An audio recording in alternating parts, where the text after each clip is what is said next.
होगा और किसी ऐसे व्यक्ति प्रत्याशी को वोट दे दिया जो पहले से ही गौ हत्या को समर्थन देता चला आ रहा है तो गौ हत्या का पाप भी होगा।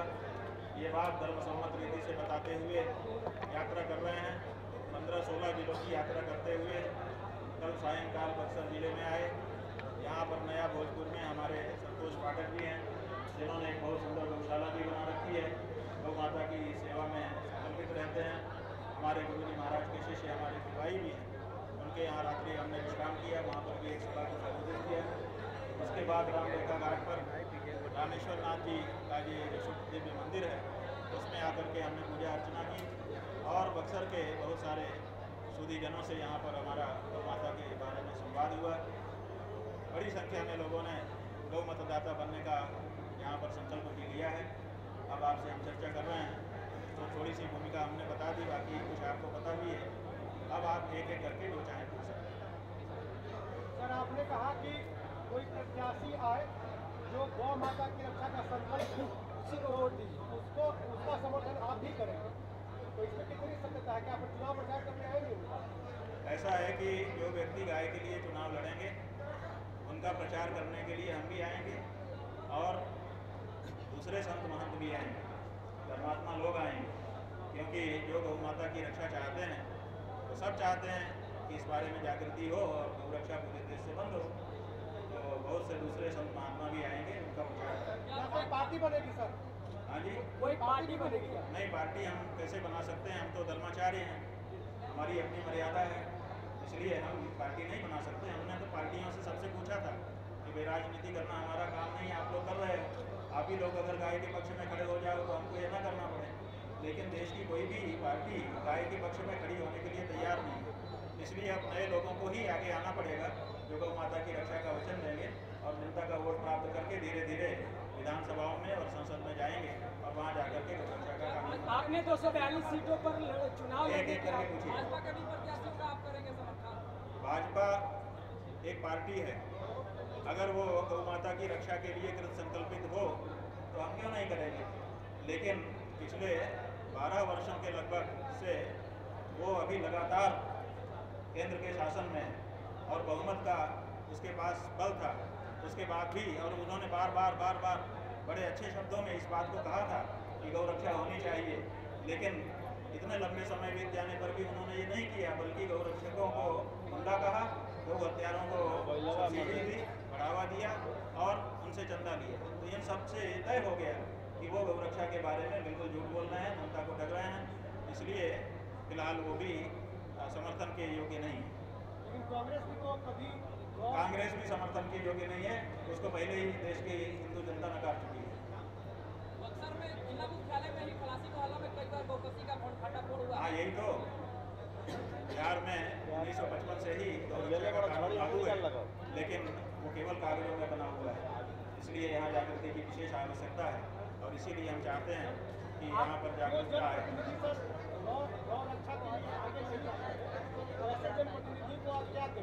हम जनप्रतिनिधि को नहीं कह रहे हैं, जनप्रतिनिधियों से खूब कहा गया 88-80 साल से, और किससे कह रहे हैं? जनप्रतिनिधियों से ही तो कह रहे हैं।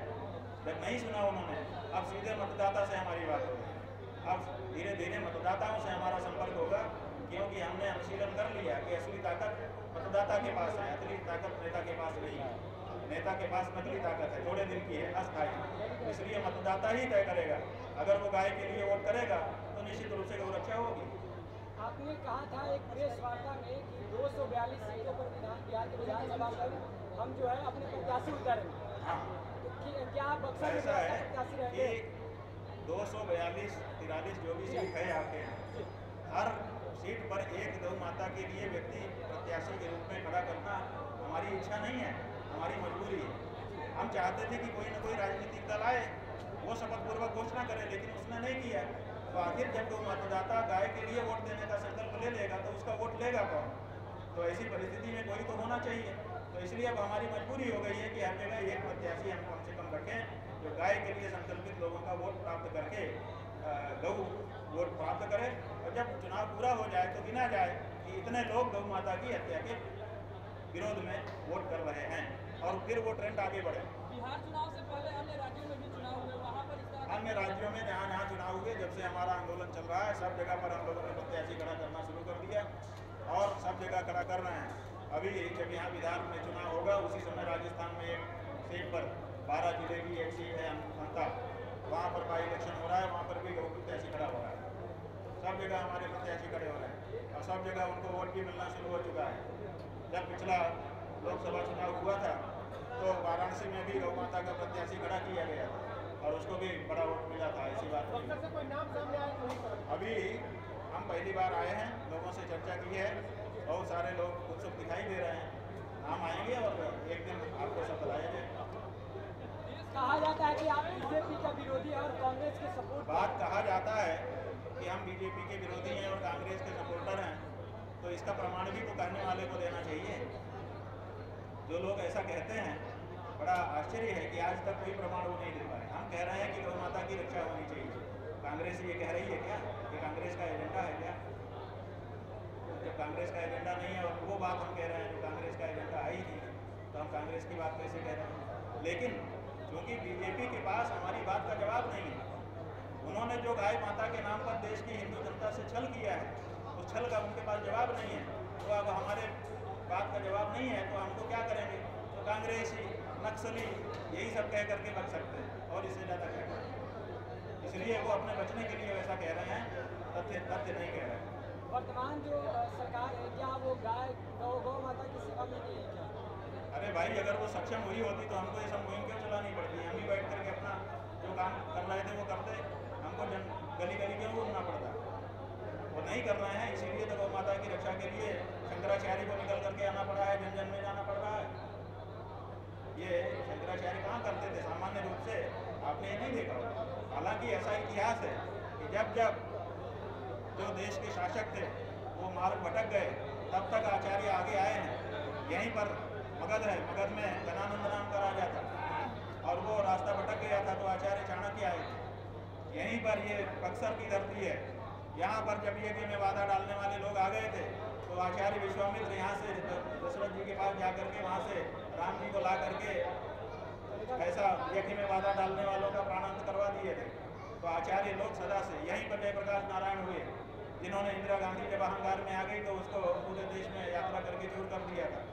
तो ये आचार्यों का दायित्व होता है, सामान्य रूप से वो नहीं आते हैं, लेकिन जब आवश्यकता बढ़ जाती है, सत्ता गलत दिशा पकड़ लेती है, तो फिर उनको आना ही पड़ता है।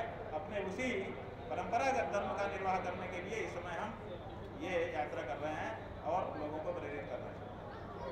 महाराज जी, छठ पर्व एक पावन पर्व है जिसमें डूबते हुए सूर्य को, उगते हुए सूर्य को पूजा की जाती है। इसमें आज एक वैश्विक उत्सव बना हुआ है, ये वैश्विक उत्सव बन रहा है। भारत सरकार छठ महापर्व को उनसे अमूर्त संस्कृति विरासत को लेकर के इसको सूची में शामिल कर रही है। इसको क्या मानते हैं? ऐसा है कि ये जो हमारा छठ का पर्व है, भगवान सूर्य की आराधना का पर्व है। ये भगवान सूर्य की आराधना का क्षेत्र है बिहार।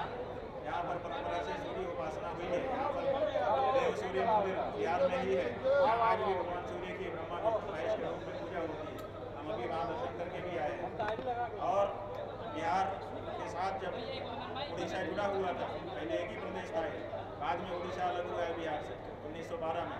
तब कोणार्क भी बिहार में ही था और तब यहाँ पर भगवान सूर्य की आराधना उपासना होती थी, यहाँ से लेकर के कश्मीर तक यही वातावरण था। भगवान सूर्य की ये जो छठ पूजा है, ये सूर्योदय के समय भी उनको अर्घ्य प्रदान करने के लिए प्रेरित करती है और सूर्यास्त के समय भी। इसके पीछे सीख है। सीख क्या है? दे दी सविता ताम्रः ताम्र एवास्त में सब पत्तों के पत्तौचा माता एक रूपता। लेकिन शास्त्र बताने वाले कह रहे हैं कि सूर्य से देखो, जब वो उनका उदय का समय होता है तब भी केसरिया रंग छा जाता है आकाश में, और जब उनके अस्त का समय होता है तब भी केसरिया रंग छाप जाता है। इसका मतलब चाहे अभ्युदय का समय हो, चाहे अस्ताचल जाने का समय हो, विपत्ति का समय हो, दोनों समय में जो महान लोग होते हैं वो एक ही रूप में रहते हैं, घबराते नहीं हैं।